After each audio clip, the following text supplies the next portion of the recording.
El día de hoy yo quisiera continuar con nuestra serie de enseñanzas que hemos titulado Alabad a Jehová, porque Él es bueno, para que podamos darnos cuenta de todas las razones por las cuales cada día podemos venir ante la presencia de Dios llenos de alabanza, llenos de gratitud a Dios.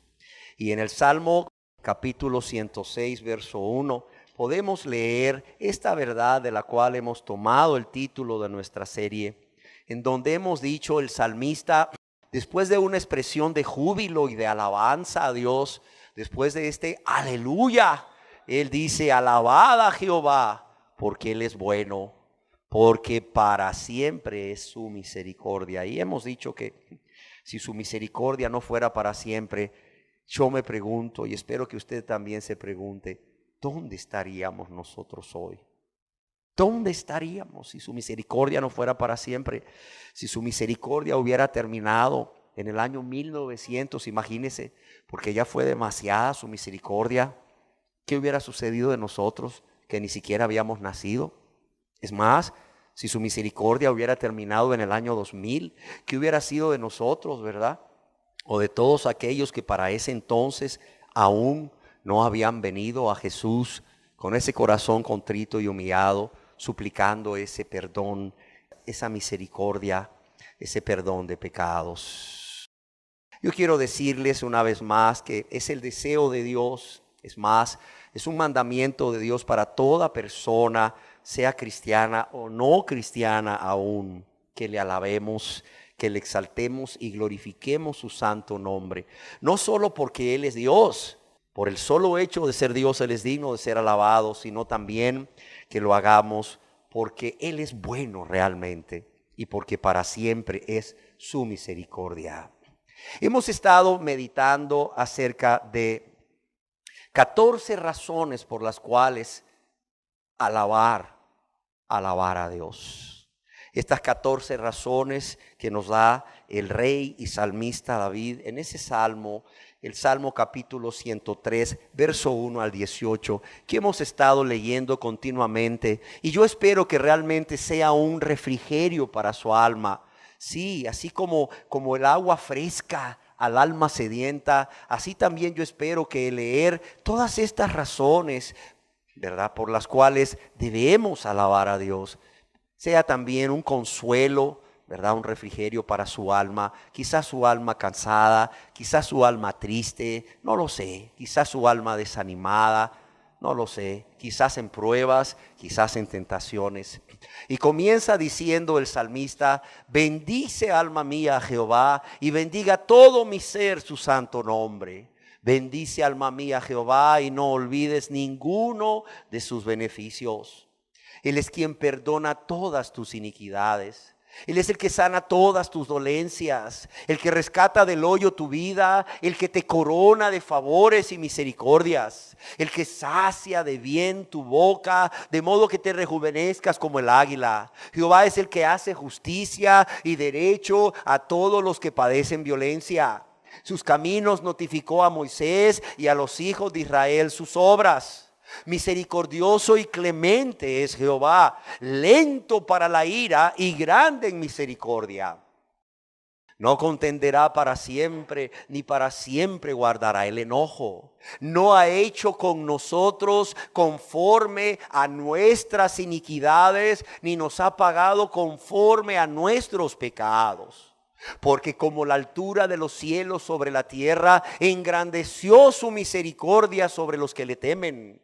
Cuánto está lejos el oriente del occidente, hizo alejar de nosotros nuestras rebeliones. Como el Padre se compadece de los hijos, se compadece Jehová de los que le temen. ¿Por qué? Porque Él nos formó. Porque Él nos formó. Él conoce nuestra condición o cómo fuimos formados. Se acuerda de que somos polvo.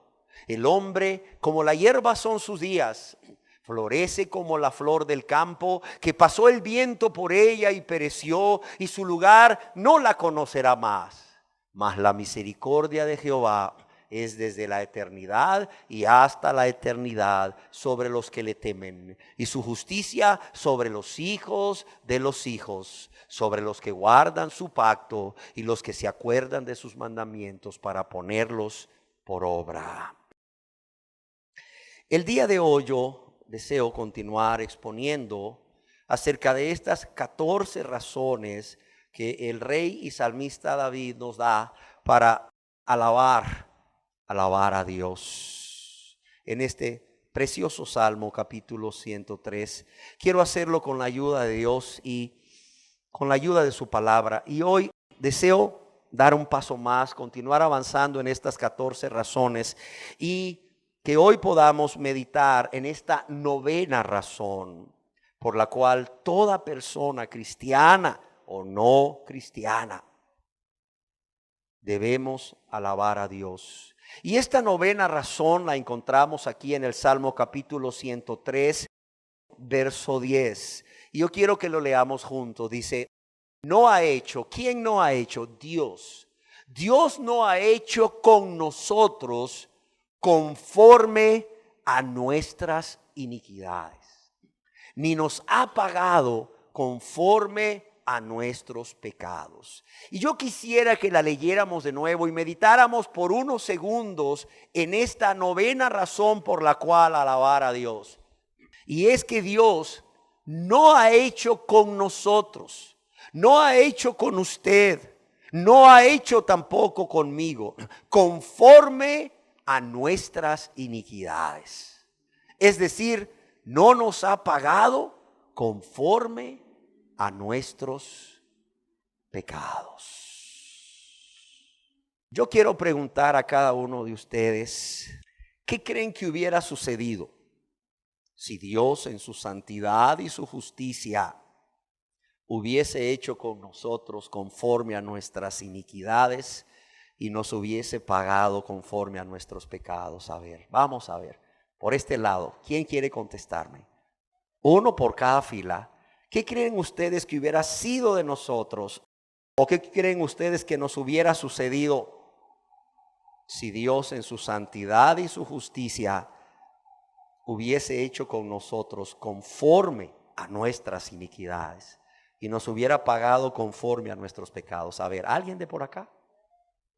Ya no existiéramos. A ver, por acá. Ya no existiéramos, estaríamos condenados, dicen por acá. A ver, en esta. A ver, por acá. ¿Qué dicen ustedes? ¿Qué creen que nos sucedería? Estaríamos muertos en nuestros delitos y pecados. Exactamente. Exactamente. Ya hubiéramos todos perecido como sucedió a los habitantes del mundo antiguo de Noé. ¿Se acuerdan cuando hablamos de ellos? Definitivamente todos han acertado en su respuesta.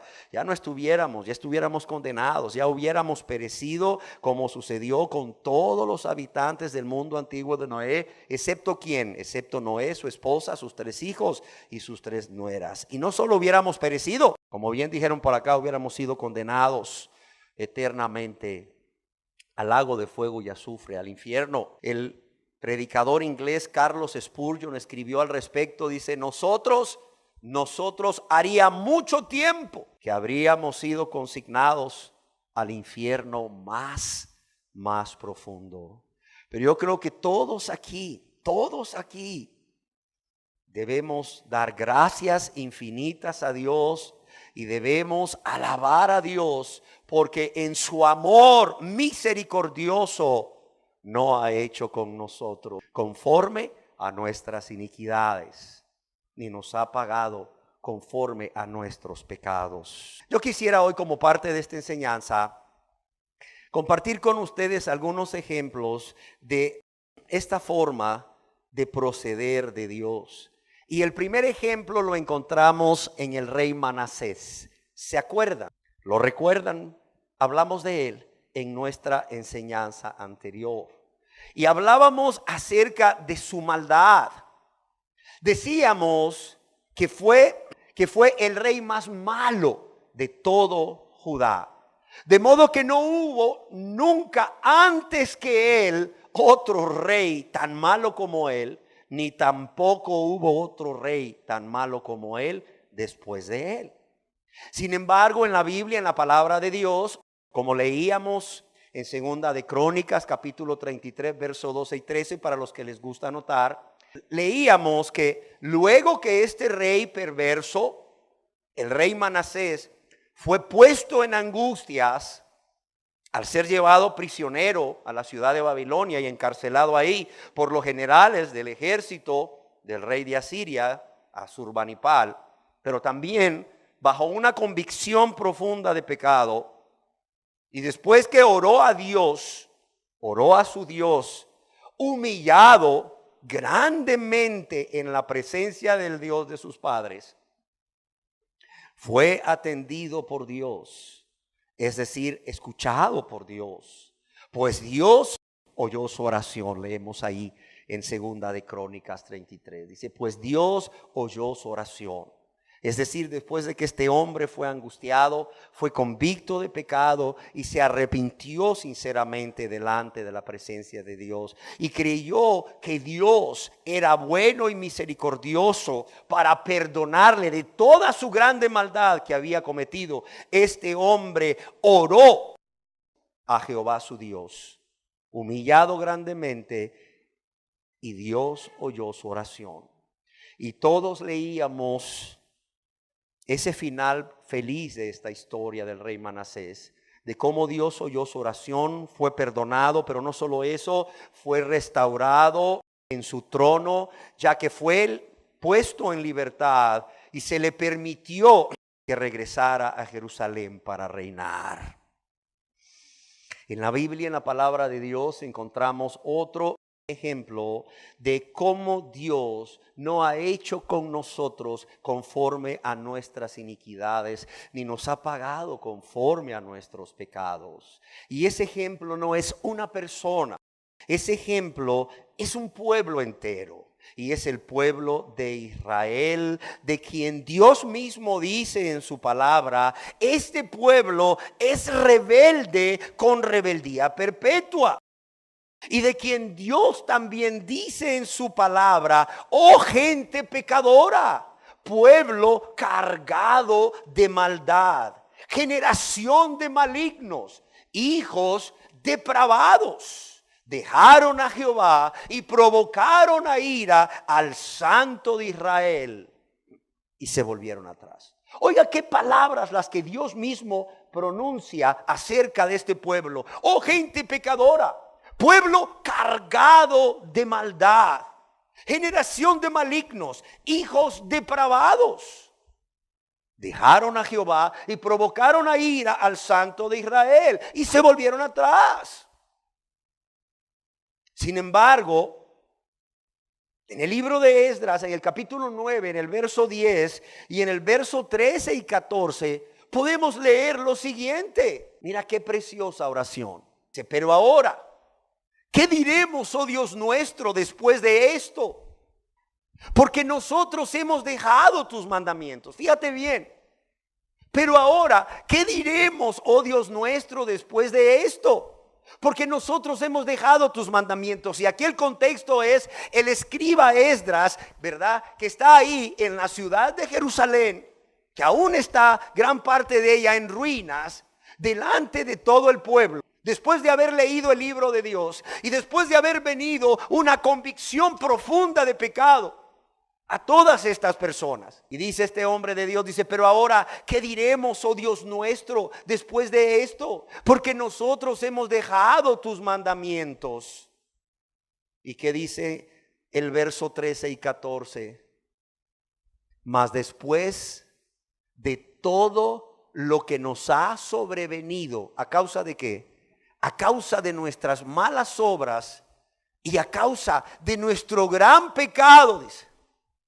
Ya que tú, oh Dios nuestro, no nos has castigado de acuerdo con nuestras iniquidades y nos diste un remanente como este, ¿hemos de volver a infringir tus mandamientos? Y quiero llegar hasta ahí. ¿Hemos de volver a infringir tus mandamientos? El punto central de lo que estamos queriendo demostrar Lo encontramos en el verso 13. Quiero nuevamente leerlo. Dice, mas después de todo lo que nos ha sobrevenido. ¿Pero por qué? A ver, a causa de nuestras malas obras, dice. A causa de nuestro gran pecado. Muy frecuente es que el ser humano culpe a Dios de lo que está sucediendo. Cuando lo que le sucede puede ser primeramente a causa de sus malas obras y de su gran pecado, o a causa de las malas obras de otros seres humanos a su alrededor y del gran pecado de otros seres humanos alrededor. Pero tendemos a culpar a Dios. Pero este hombre está claro, dice, todo lo que nos ha sobrevenido, primeramente, es a causa de nuestro gran pecado, a causa de nuestras malas obras. Pero también este hombre, Esdras, está claro de otra cosa. A pesar de todo lo que nos ha sobrevenido a causa de nuestras malas obras y a causa de nuestro gran pecado, ¿qué dice? Tú, Dios nuestro, no nos has castigado de acuerdo con ¿qué? De acuerdo con nuestras iniquidades.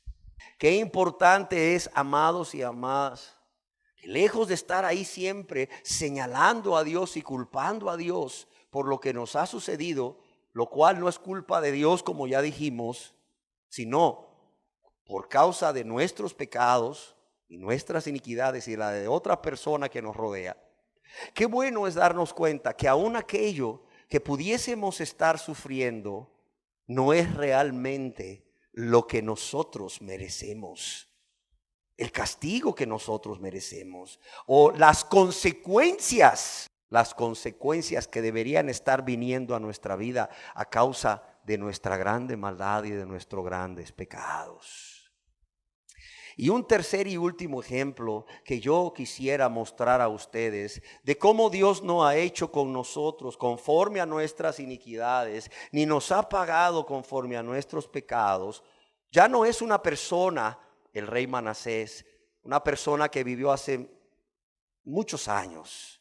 Ya no es un pueblo, sino somos cada uno de los que hoy estamos aquí presentes. Piénselo. Ya no es Manasés, ya no es el pueblo de Israel. Un pueblo lejano. Sino un tercer ejemplo somos cada uno de los que hoy estamos aquí presentes. Y para darnos cuenta de esto, yo quiero invitarle a usted a que piense cuántas veces y de cuántas formas hemos ofendido a Dios con nuestros pecados. Desde la edad de 11 años en que Dios nos empieza a considerar responsables morales, hasta el día de nuestra conversión a Dios. Y si aún usted no se ha arrepentido, piense cuántas veces y de cuántas formas o de cuántas maneras usted ha ofendido a Dios con sus pecados desde esa edad de 11 años hasta el día de hoy. Piénselo rápidamente y brevemente. Y seguramente que usted va a estar de acuerdo conmigo en que lo hemos hecho muchísimas veces. Es más, seguro estoy de que lo hemos hecho incontables veces. ¿Por qué? Porque incontables han sido las veces que ofendimos a Dios, que le lastimamos a Dios con todos esos pecados que cometimos contra Él y contra nuestro prójimo de manera consciente, de manera voluntaria y de manera egoísta. ¿Sí o no? Vamos a ver. ¿Sí o no? Si somos honestos, nuestra respuesta solamente va a ser un rotundo sí. Y sin embargo, óigalo bien, sin embargo, a pesar de que hoy reconocemos delante de la presencia de Dios que fueron incontables las veces que ofendimos a Dios con todos nuestros pecados que cometimos contra Él y nuestro prójimo a lo largo de todos estos años y de manera consciente, voluntaria y egoísta, también debemos de reconocer que ante tanta rebeldía de parte nuestra, ante tanta ingratitud de parte nuestra, ante tanto egoísmo de parte nuestra, ante tanto menosprecio de nuestra parte a la persona de Dios, a su Hijo Jesucristo, nuestro Señor y Salvador, Dios no ha hecho, ni nos ha pagado conforme a nuestras iniquidades. Yo recuerdo y recordaba mientras preparaba esta enseñanza, y recuerdo como si fuese ayer cuando Dios en su grande amor y en su infinita misericordia tuvo a bien convencerme de mis pecados contra Él y mi prójimo a través de su Espíritu Santo hace ya muchos años. Yo recuerdo que eran tantos, pero tantos los pecados que había cometido a lo largo de casi 19 años de mi vida, que no solo produjo en mí un gran asombro. ¿Por qué? Porque luego uno generalmente se cree bueno, ¿verdad? O no se cree tan malo, pero cuando Dios viene a pasar toda tu vida delante de ti y a mostrarte todas tus maldades, todas tus iniquidades o pecados, ¡wow! Yo recuerdo que no solo produjo en mí un gran asombro, sino que produjo también una grande vergüenza y un gran pesar. Pero también produjo una inmensa gratitud hacia Dios. ¿Saben por qué? Por esta novena razón por la cual alabar a Dios. Porque en ese momento me di cuenta que Dios, a pesar de tanto y tanto que había pecado contra Él, Él no había actuado contra mí conforme a mis iniquidades, ni me había pagado a lo largo de todos esos años conforme a la gran multitud de mis pecados. Y esto quiero decirles que en parte me llevó al arrepentimiento para con Dios. Pero también me llevó a pensar, si alguien me hubiese hecho a mí el 0.1% de todo lo que yo le había hecho a Dios, seguramente si yo hubiera pensado en eso, en lo que me hicieron a mí, solo el 0.1% de lo que yo le había hecho a Dios, yo hubiese estado gritando: quiero que me hagan justicia, quiero justicia, exijo que el ofensor reciba el justo y merecido castigo por todo lo que me ha hecho. Sin embargo, pensaba: oh Dios, yo te he ofendido no en un 100%, sino en un 1000%, pero tú no has actuado aún conforme a mis iniquidades, ni me has pagado conforme a la gran multitud de mis pecados. Y créame que mi gratitud por eso cada día aumenta. Cada día aumenta. Hay personas que aún viven alejados de Dios, separados de Dios por causa de esa vida de pecado, por causa de vivir una vida egoísta, de práctica de pecado, amadores de sí mismos más que de Dios, amadores de los deleites temporales que este mundo ofrece más que a Dios, amadores del mundo y las cosas del mundo más que a Dios, que luego continuamente dicen: pero es que usted no sabe lo que yo he vivido, usted no sabe lo que yo he vivido. O usted no sabe lo que yo estoy viviendo, es horrible, no se lo deseo a nadie. Y sí, seguramente lo que estás viviendo es horrible. Sí, seguramente lo que estás viviendo es un infierno. Sí, seguramente es tan terrible que no se lo desees a nadie. Es bueno que no se lo desees a nadie. Pero como Carlos Spurgeon escribió, hasta este momento, en la peor condición en la que nos hayamos encontrado, nunca hemos sufrido como deberíamos sufrir. Si realmente, óigalo bien, Si realmente Dios no es hombre para que mienta, y si realmente Dios no ha hecho con nosotros conforme a nuestras iniquidades, ni nos ha pagado conforme a nuestros pecados, lo cual yo creo, porque yo mismo lo experimenté en mi vida, entonces tenemos que decir un gran amén, o tenemos que responder con un gran así es, ante esta afirmación de Carlos Spurgeon, de que hasta este momento, no importa lo que tú y yo hayamos vivido como consecuencia de nuestras muchas iniquidades y pecados, pero también como la consecuencia de las muchas iniquidades y pecados y de la maldad de la gente que nos rodea, aún así, en la peor condición, óigalo bien, en la peor condición en que nos hayamos encontrado, nunca estoy seguro hemos sufrido como deberíamos sufrir. ¿Por qué razón? El mismo Spurgeon dice, porque nuestra suerte diaria no nos ha sido administrada por la regla de lo que merecemos. Porque nuestra suerte diaria no nos ha sido administrada por la regla de lo que merecemos, sino por la medida muy diferente de la bondad de Dios. Y yo pregunto, ¿es esto cierto o no es cierto? ¿Qué dicen ustedes? Es cierto, es cierto, es cierto. Es más, ¿se ha preguntado usted alguna vez, o quizás hoy mismo, al conocer acerca de esta preciosa verdad del carácter de Dios y de esta novena razón por la cual alabar a Dios, se ha preguntado usted, ¿por qué Dios? ¿Por qué Dios no ha hecho con nosotros conforme a nuestras iniquidades, ni nos ha pagado conforme a nuestros pecados?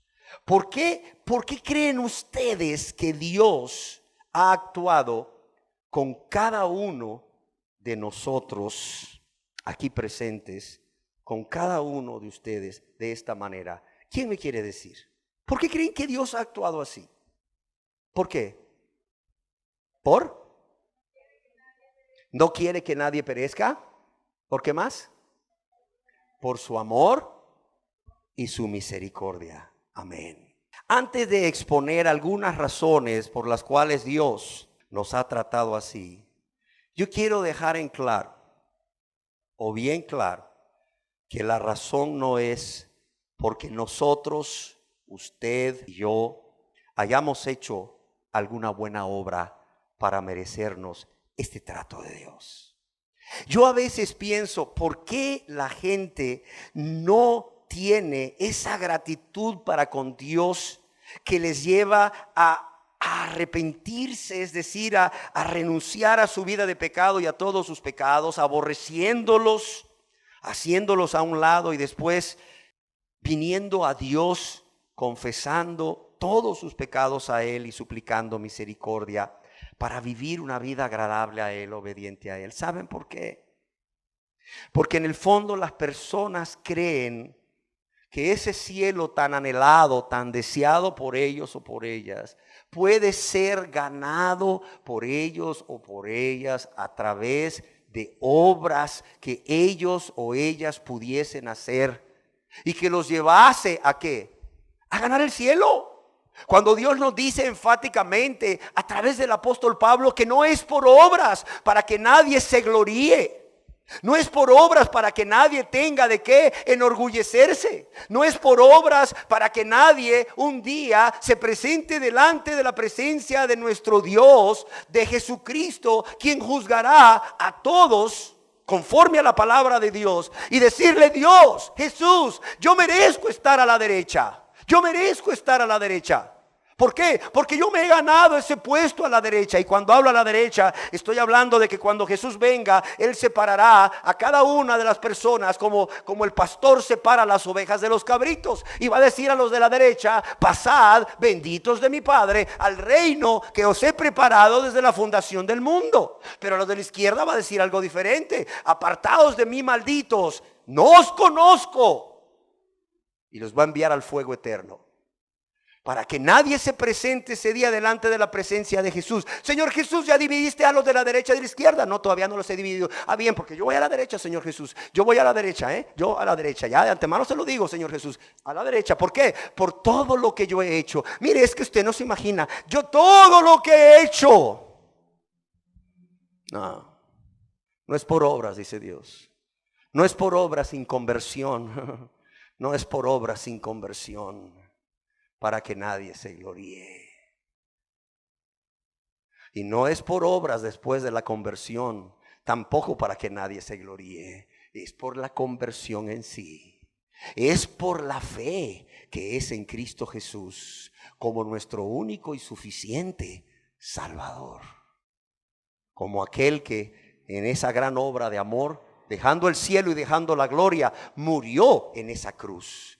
Murió en nuestro lugar, llevando nuestros pecados sobre él y recibiendo el castigo que Dios a través de su ley ordena que debe recibir toda persona que ha pecado contra él.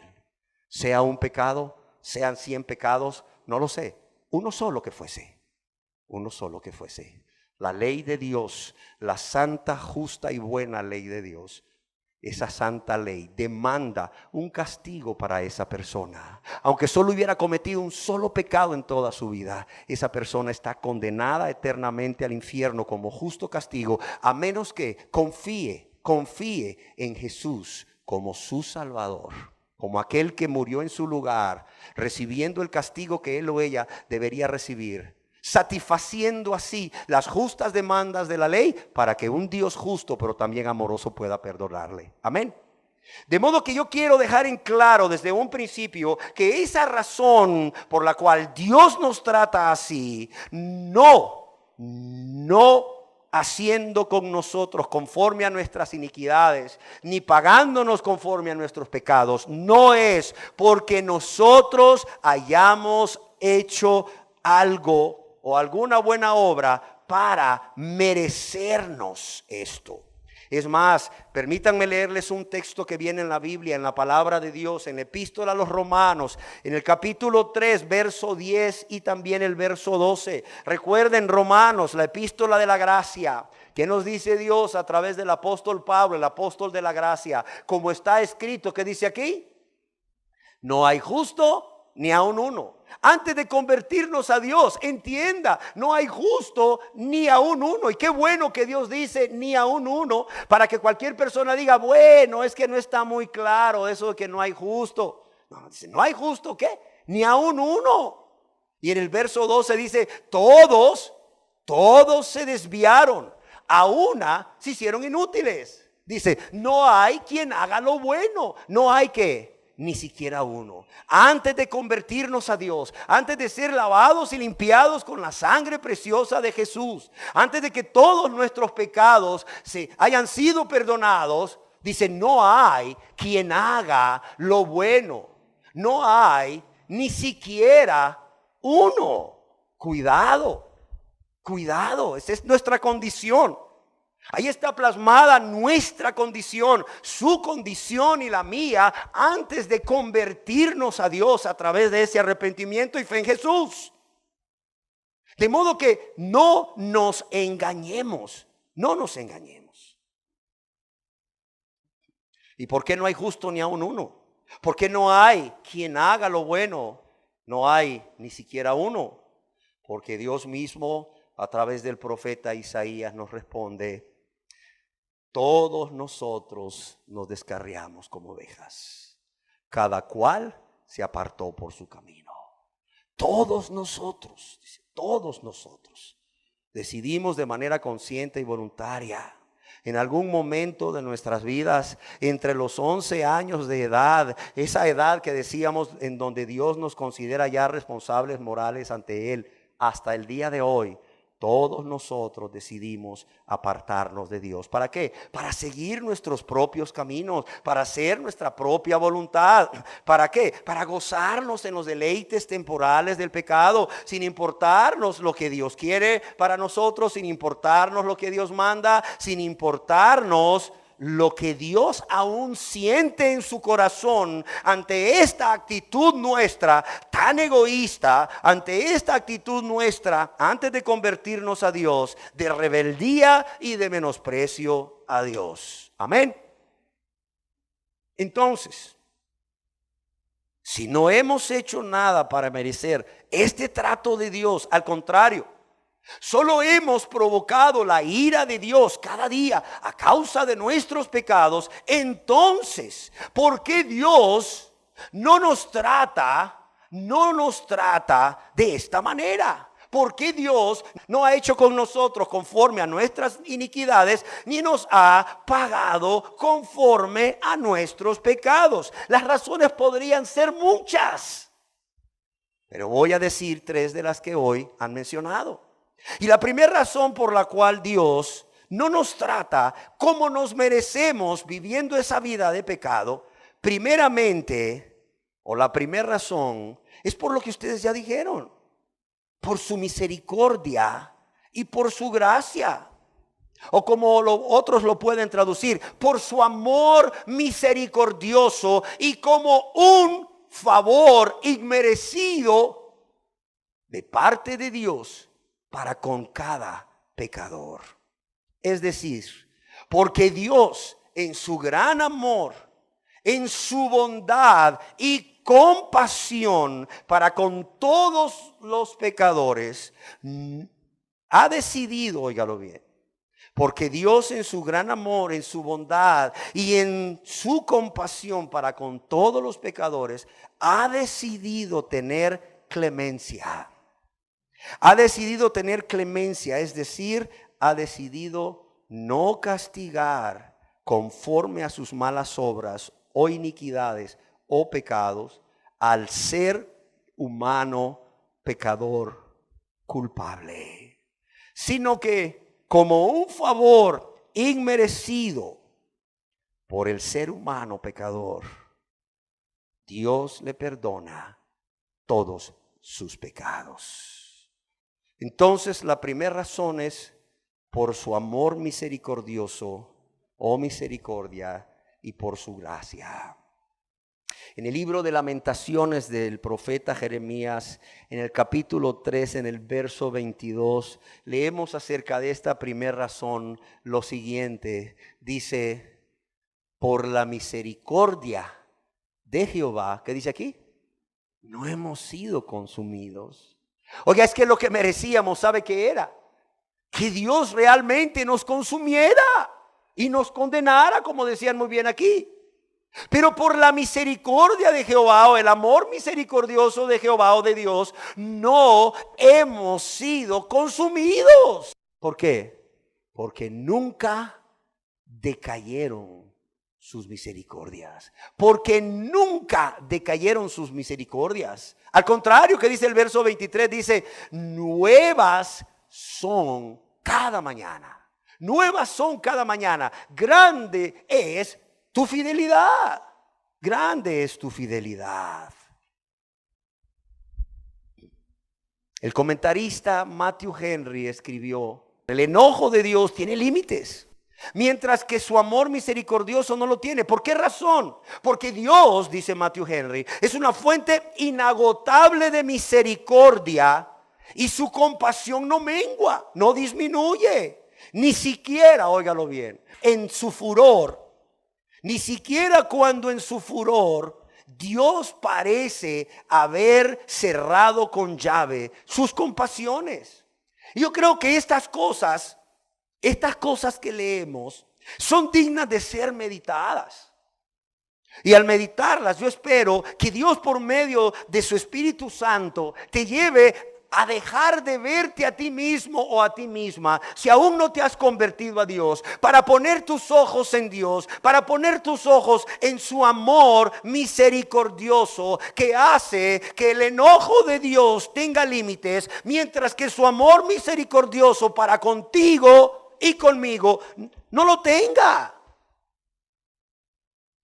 Porque Dios es una fuente inagotable de misericordia y su compasión no disminuye, ni siquiera cuando en su furor Dios parece haber cerrado con llave sus compasiones.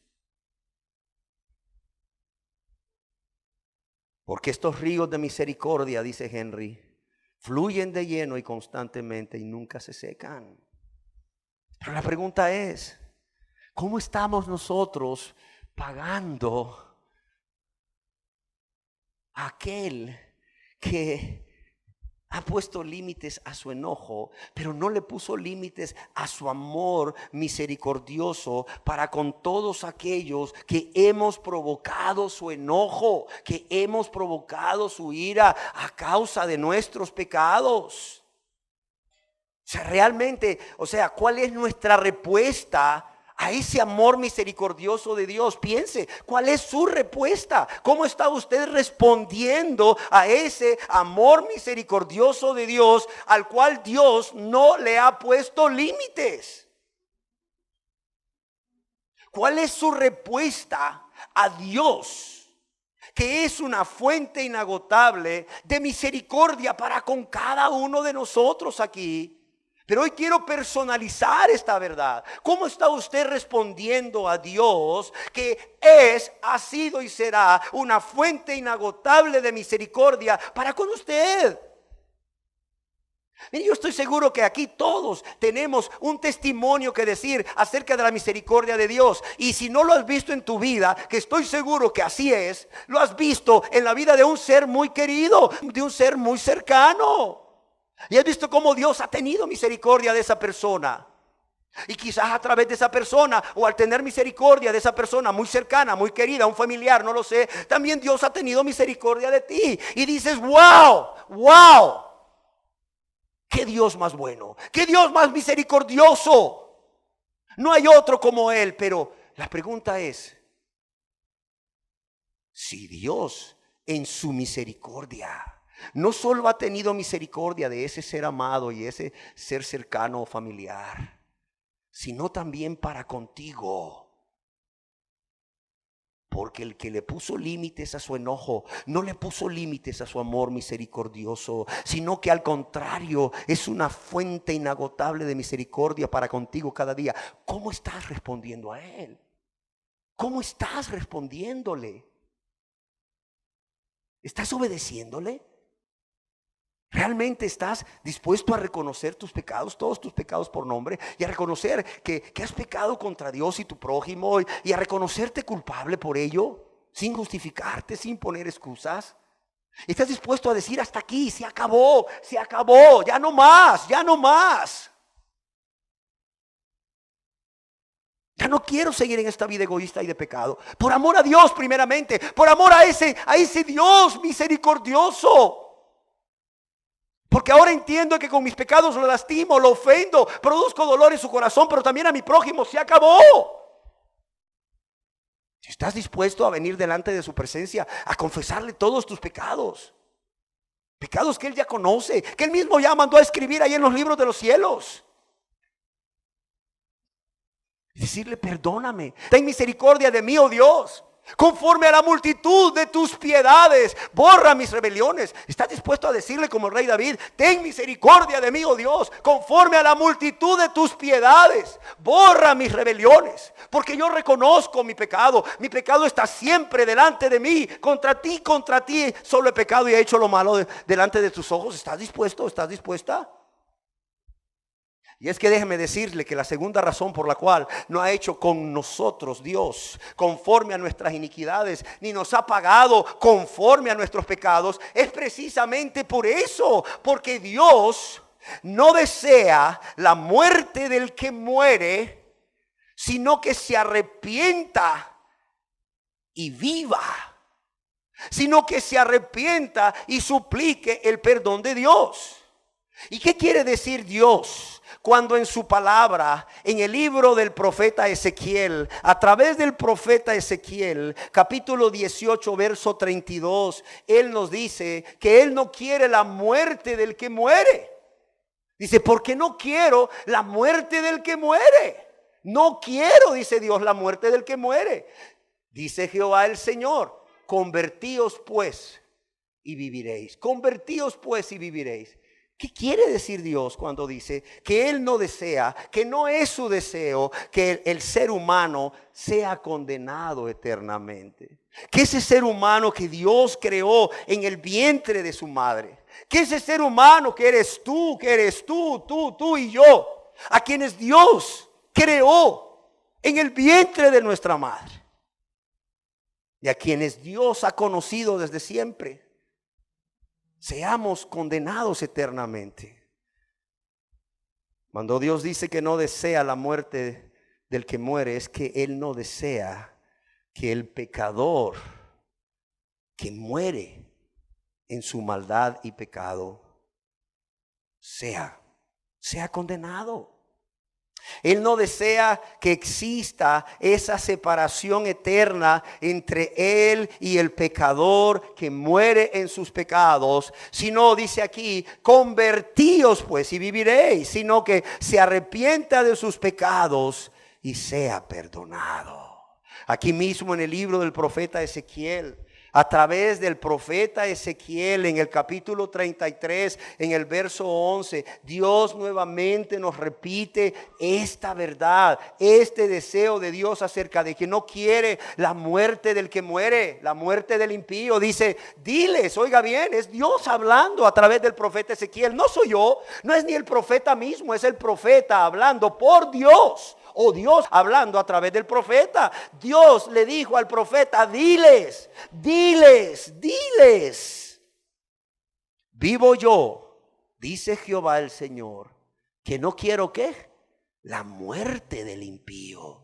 No quiero la muerte del impío, sino que se vuelva el impío ¿de qué? De su camino, es decir, que dé media vuelta y empiece a caminar un camino completamente diferente, un camino nuevo, un camino de santidad. Dice Dios, yo no quiero la muerte del impío, pero Dios nos dice cuál es la forma de vivir o de obtener vida de parte de Dios. Dice, no quiero la muerte del impío, sino que se vuelva el impío de su camino. ¿Y qué dice aquí? Y que viva. Y Dios dice a través del profeta, volveos de vuestros malos caminos. ¿Por qué moriréis, oh casa de Israel? Es claro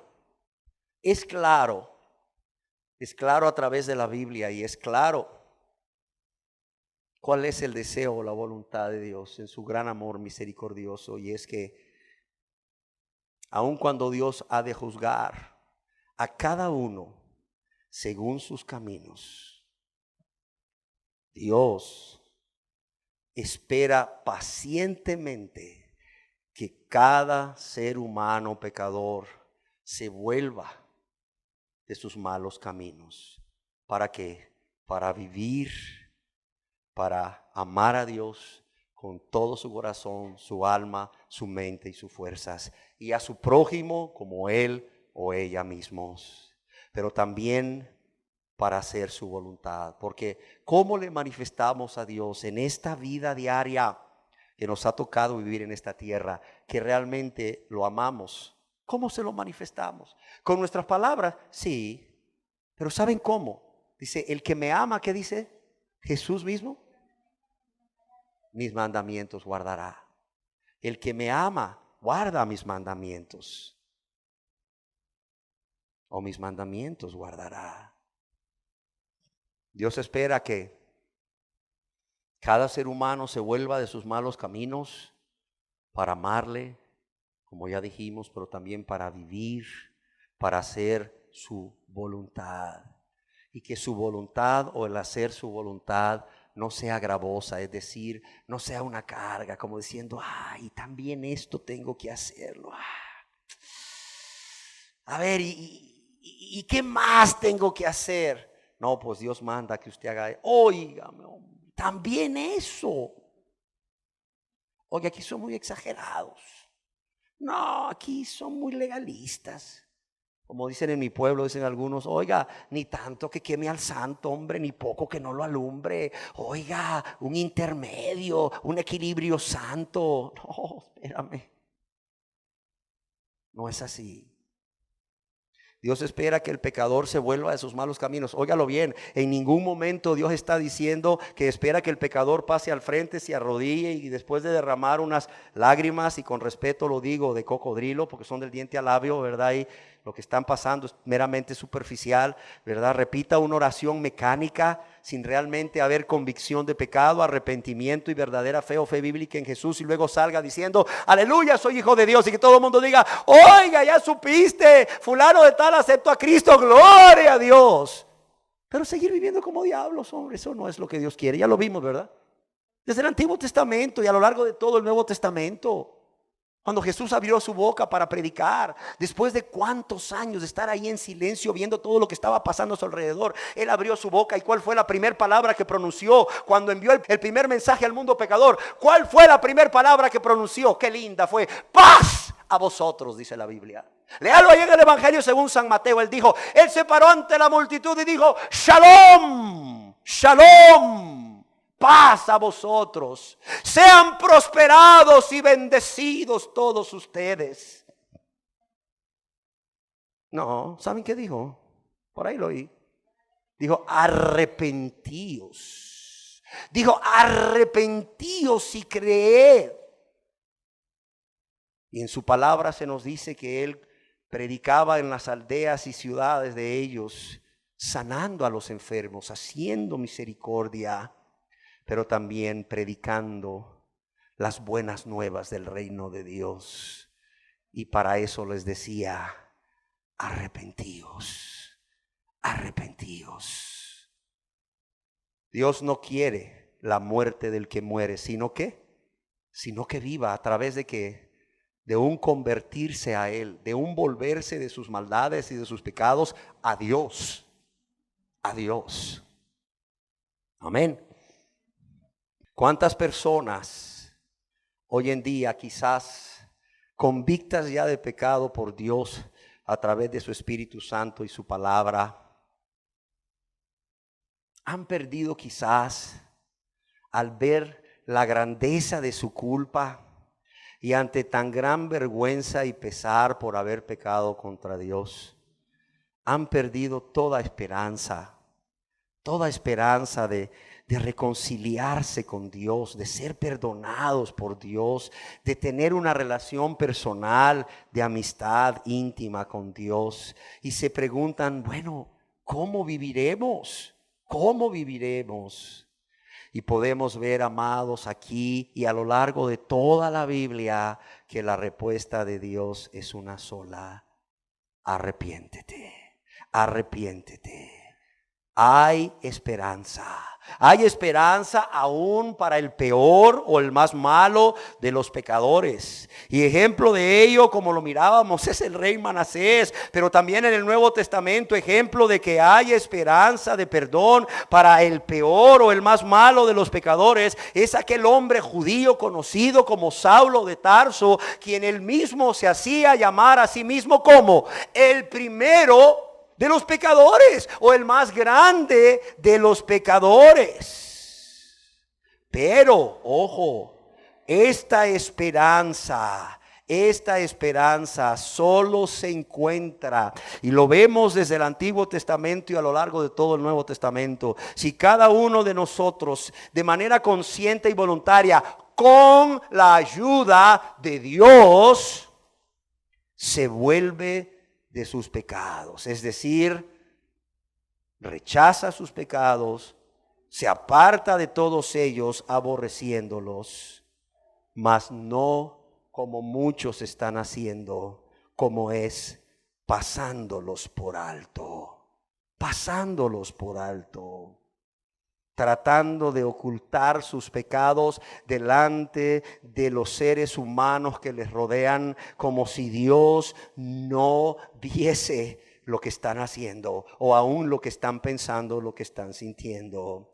Pero no solo así, sino que también justificándose o poniendo excusas por cometerlos, o muchas veces culpando a otros por cometer estos pecados. Pero además de volverse del pecado, Dios nos manda a confiar y a creer en Jesús como nuestro único y suficiente Salvador. Amén. Así es, amados. Así es.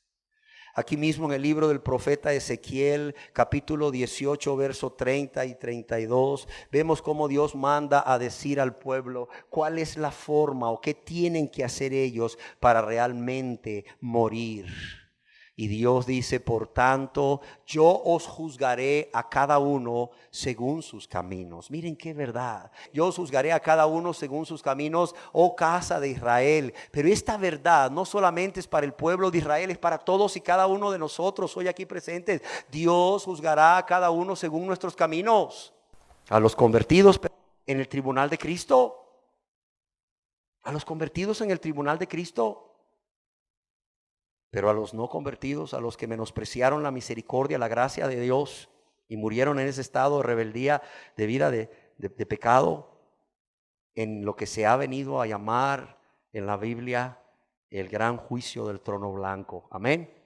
Entonces veamos nuevamente Ezequiel 18, dice, verso 30. Por tanto yo os juzgaré a cada uno según sus caminos, oh casa de Israel, dice Jehová el Señor. ¿Y qué dice aquí? Dice, convertíos, leámoslo juntos por favor, convertíos y apartaos de todas vuestras transgresiones y no será la iniquidad causa de ruina.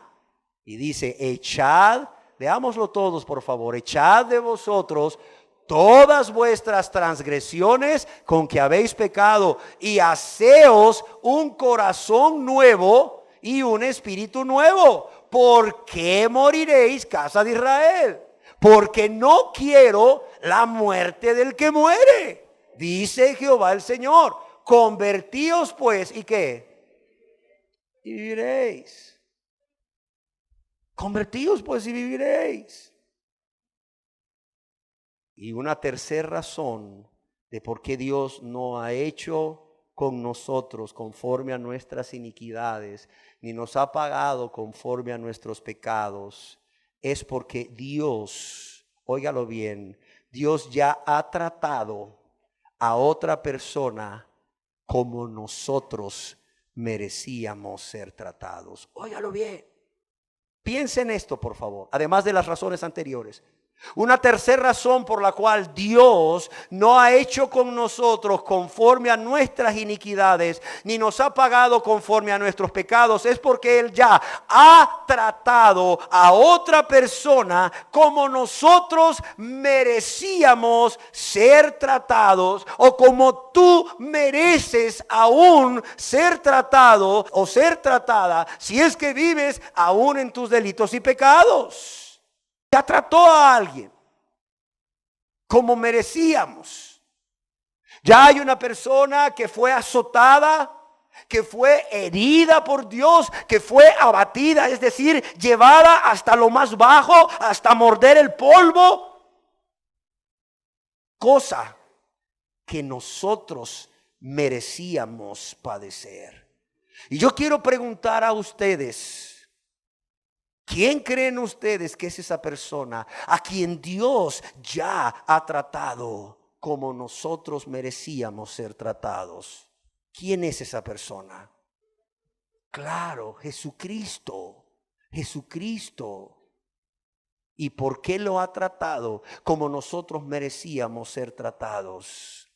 En el libro del profeta Isaías, capítulo 53, verso 4 y 5, se nos dice: ¿por qué razón Jesús fue tratado por Dios como nosotros merecíamos ser tratados? Dice, ciertamente llevó Él nuestras enfermedades y sufrió nuestros dolores. Y nosotros, fíjese bien, le tuvimos por azotado, por herido de Dios y abatido. ¿Y por qué Él fue azotado, por herido de Dios y abatido? Cuando dice por herido de Dios, es que cuando los soldados romanos lo estaban hiriendo, Dios lo permitía. ¿Y por qué fue abatido? ¿Por qué fue llevado hasta el mismo polvo? Dice, mas Él herido fue, ¿por qué? Por nuestras rebeliones. Molido, ¿por qué? Por nuestros pecados. El castigo de nuestra paz fue sobre él, es decir, él recibió el castigo para que nosotros tuviéramos paz con Dios.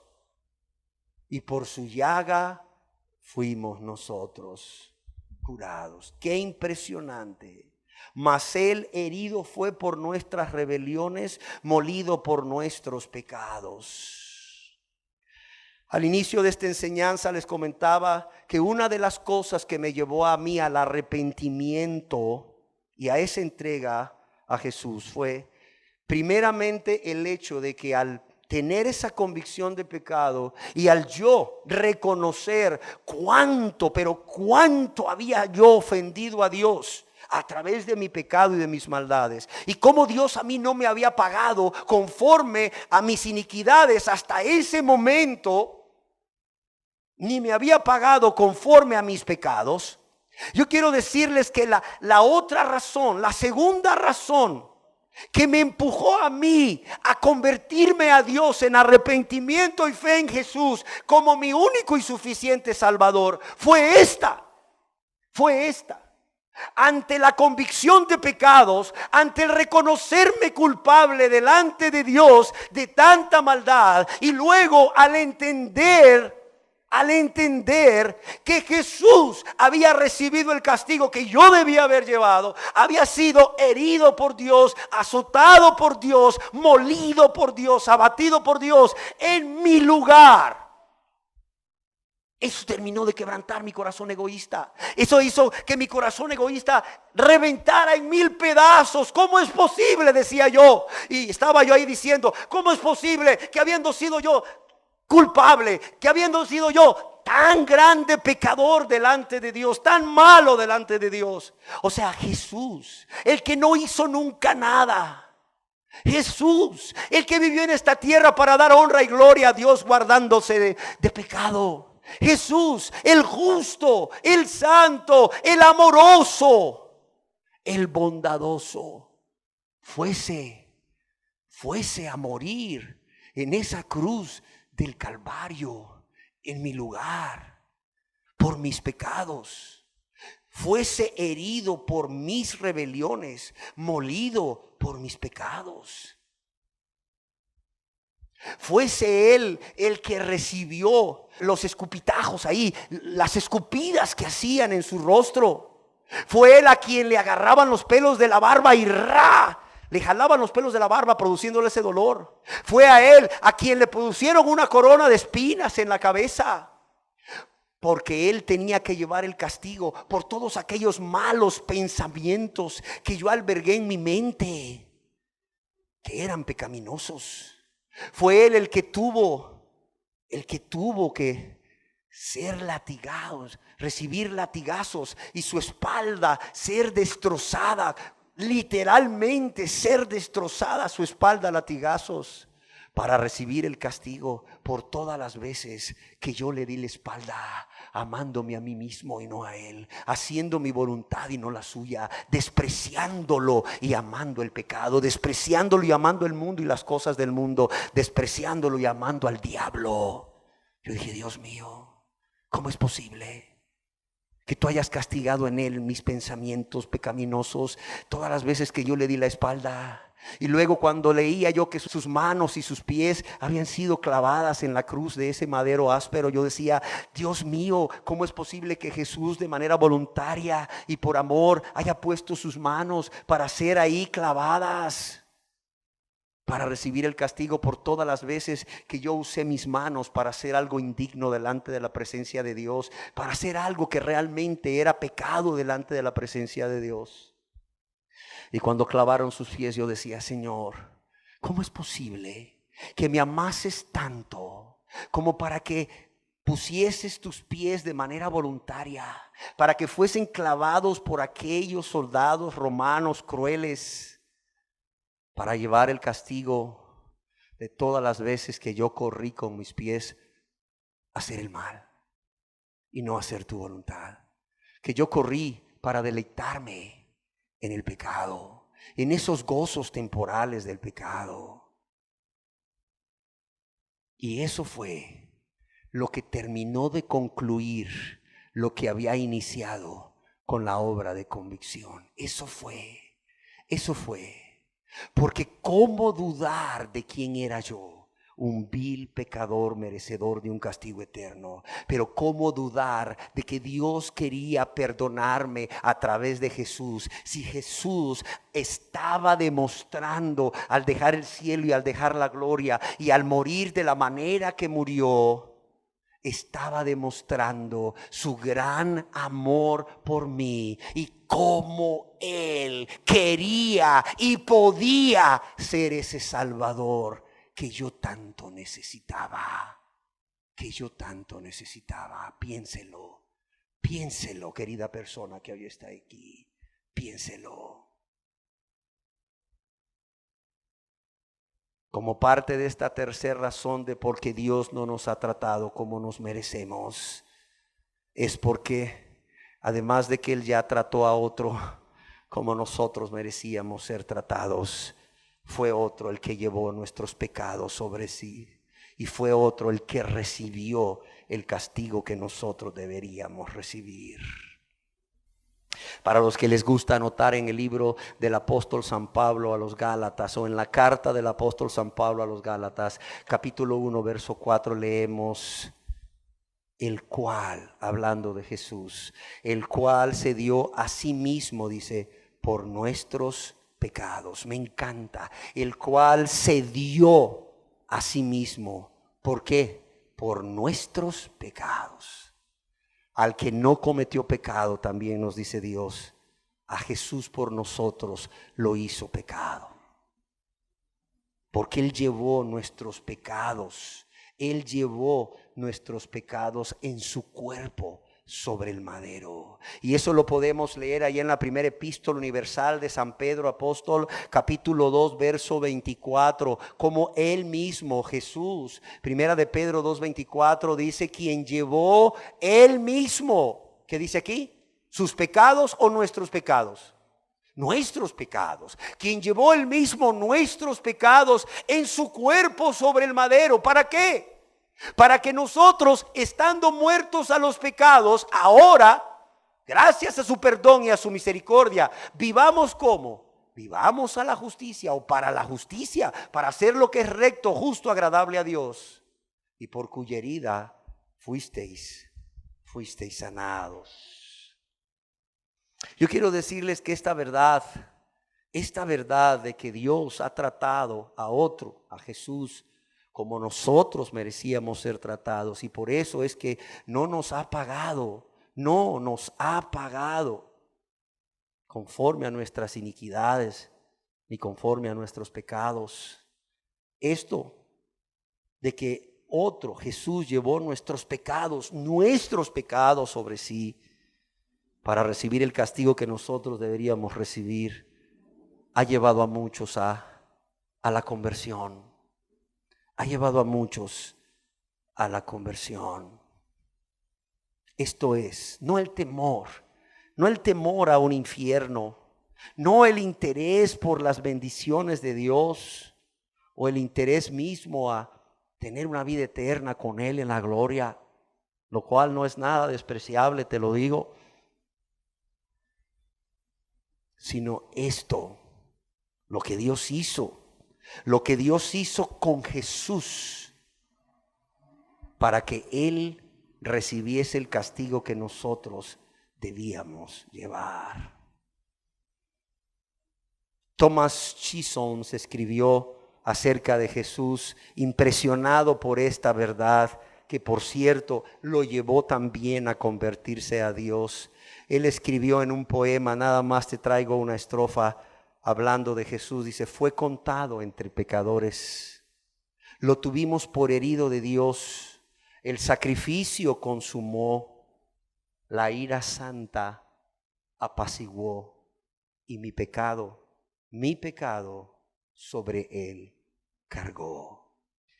Y como quisiera yo hoy, y Dios también, estoy seguro de que estas verdades o estas razones por las cuales Dios ciertamente no ha hecho contigo conforme a tus iniquidades, ni te ha pagado conforme a tus pecados, te lleve a eso precisamente, a la conversión, a eso que Dios está demandando, que leíamos en Ezequiel: convertíos, dice Dios, convertíos, a través de un arrepentimiento sincero y una súplica de perdón a Dios, confiando en Jesús como tu Salvador. ¿Por qué?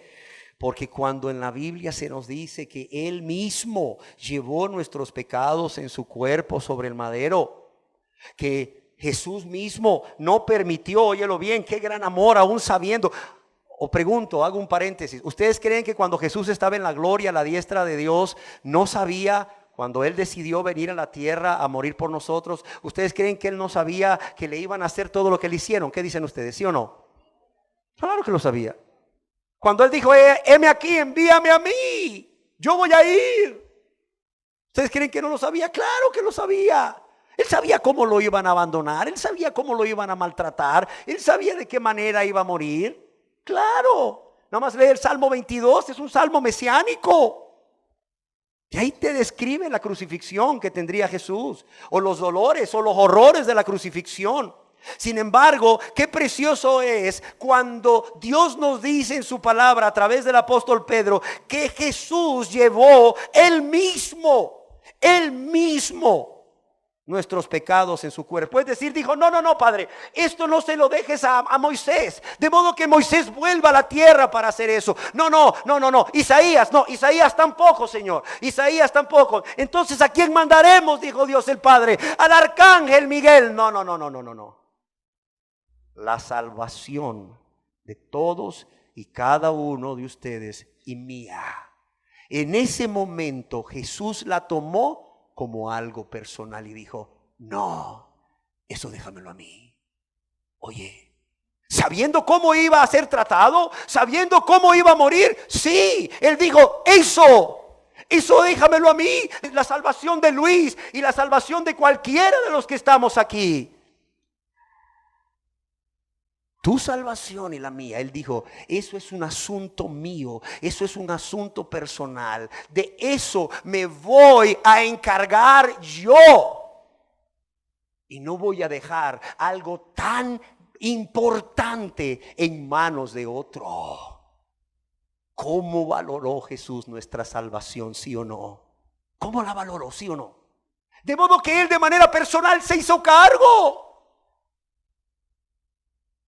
¿Cómo valoró nuestra salvación Jesús? ¿Cuánto nos amó Jesús en ese momento cuando Él tomó de manera personal nuestra salvación en sus manos? Piénsalo, piénsalo. ¿Cuánto valoró nuestra salvación y cómo nos amó? Y yo te pregunto, ¿y cuánto has valorado tú tu salvación que Dios te ofrece cada día por medio de la fe que es en su Hijo amado Cristo Jesús? ¿Cuánto la has valorado? ¿Cuánto la has valorado como para decir: amén, Señor, aquí estoy, un pecador perdido, Señor, pero me arrepiento y creo que Jesús murió en mi lugar, llevó mi castigo, te ruego, te suplico perdón? Con un corazón contrito y humillado. ¿Cómo has valorado tú tu salvación? Pero también cuánto has amado a Jesús, que te amó como nadie te ha amado, al punto de tomar en sus propias manos Él, tu salvación, y morir en la cruz, aún sabiendo de qué manera iba a morir. Quien llevó Él mismo nuestros pecados en su cuerpo sobre el madero. No le dijo al Padre en el cielo, estando a la diestra de Dios: Padre, ¿cuántos pecados ha cometido fulano y fulano y fulana? ¿Sabes qué, Padre? Ahí sentado en el trono, ponlos a mi cuenta y perdónale. Dejó el cielo, dejó la gloria que le era dada en el cielo, se hizo un ser humano como tú y como yo, para llevar Él mismo tus pecados y los tuyos y los tuyos y los míos en su cuerpo sobre el madero. Sobre el madero. Cargar nuestros pecados implicó que Jesús fuese castigado por ellos en nuestro lugar, en su lugar y en el mío. Y yo pregunto, el hecho de que Jesús murió por nuestros pecados, ¿no debería esto llevarnos a tomar la decisión de manera consciente y voluntaria, por amor y gratitud a Dios, de morir nosotros también a nuestros pecados? Piénselo. El hecho que Jesús muriese por nuestros pecados no debería de llevarnos a todos nosotros aquí a morir a nuestros pecados también, y a pedirle perdón a Dios, a suplicarle perdón a Dios por todos esos pecados cometidos contra Dios. Cerremos nuestros ojos. Cerremos nuestros ojos para que cada uno de nosotros responda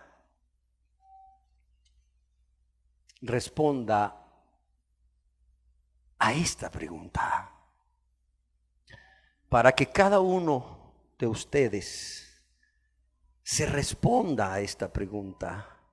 El hecho de que Jesús murió por nuestros pecados no debería de llevarnos a morir cada día a ellos con la ayuda de Dios y suplicar perdón a ese Dios que puede y quiere perdonarte por todos y cada uno de tus pecados, si aún no lo has hecho de corazón, con un corazón contrito y humillado. Piénsalo.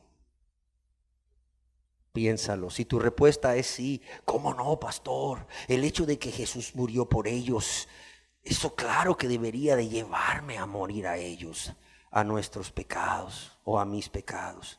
La pregunta es, ¿qué vas a hacer? ¿Lo vas a hacer con la ayuda de Dios? ¿Estarás dispuesto a hacerlo de manera consciente y voluntaria después de haber entendido cuánto has pecado contra Dios y cuánto ha lastimado tu pecado a Dios y a tu prójimo? Y cómo Dios, a pesar de ello, a pesar de tu rebeldía, a pesar de tu ingratitud y tu menosprecio, a pesar de todo lo que has hecho cada día desde que tienes 11 años, que eres responsable moral ante Dios, Dios no ha hecho contigo conforme a tus iniquidades, ni te ha pagado conforme a tus pecados.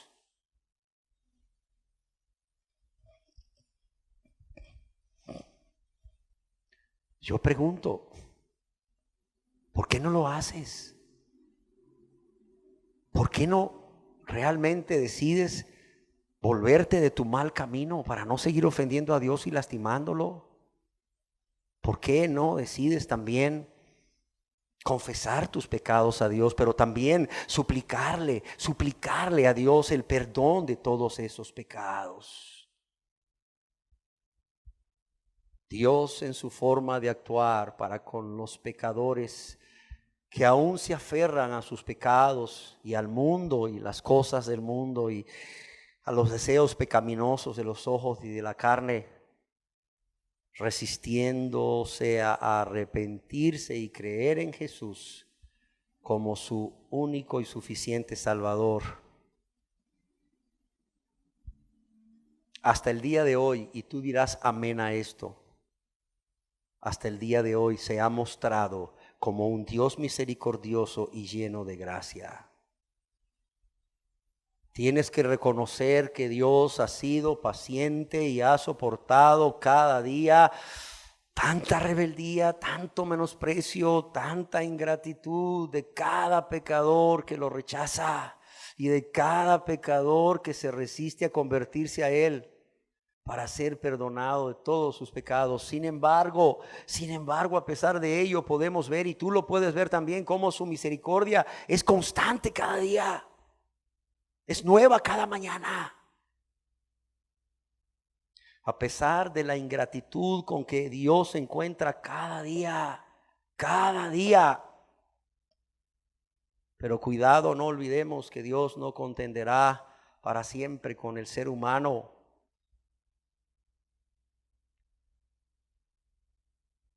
Por tanto,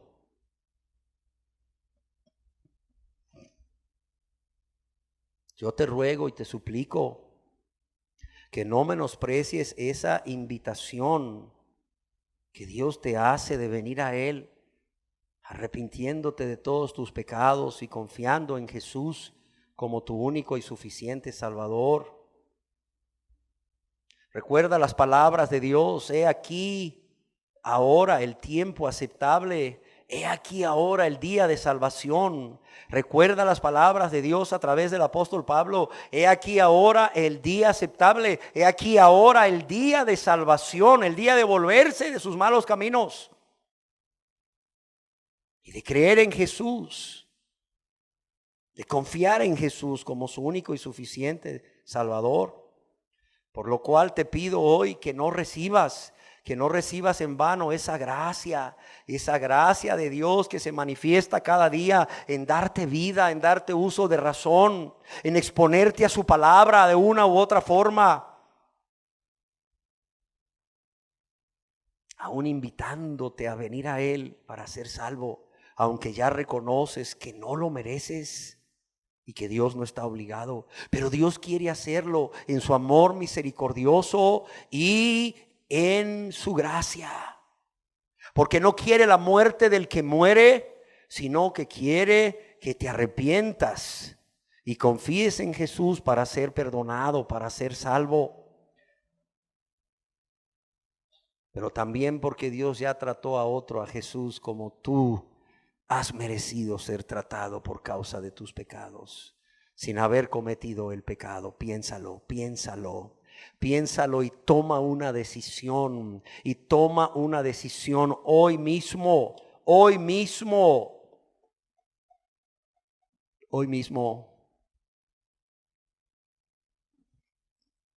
Porque es lo menos que Dios se merece. Es lo menos que Dios se merece. Porque creo que no hay otra respuesta de parte del ser humano ante tanto amor y tanta misericordia derramada en su vida. Gracias te damos, Dios. Gracias te damos por tu amor y por tu misericordia. Gracias te damos, Señor, por enseñarnos acerca de esta novena razón por la cual debemos alabarte, la cual es que no has hecho con nosotros conforme a nuestras iniquidades, ni nos has pagado conforme a nuestros pecados, lo cual es una realidad en la vida de cada uno de los que estamos hoy aquí, Señor. La pregunta es, Señor, ¿cómo responderá cada uno a tan grande amor y tan grande misericordia para con ellos, para con ellas, de parte tuya, para tan grande favor inmerecido de parte tuya para con ellos o ellas? Padre, que no hayan corazones endurecidos, Señor, corazones egoístas, que al contrario, el entender, Señor, lo que tú nos has soportado y lo que tú has hecho al enviar a tu Hijo amado a morir por nosotros, y lo que Jesús hizo al morir en nuestro lugar y llevar nuestro castigo, realmente quebrante ese corazón egoísta y nos lleve ya a dejar de vernos a nosotros mismos, sino a verte a ti, tu gran amor, tu gran compasión, tu grande misericordia. Y esto nos empuje, Señor, nos constriña a arrepentirnos, a volvernos de nuestros malos caminos y convertirnos a ti, Señor, confiando en lo que Jesús hizo al morir y resucitar, y confiando que Jesús ya recibió el castigo que nosotros debíamos recibir. Padre, yo te lo ruego en el nombre precioso de Jesús. Amén. Así sea, Señor.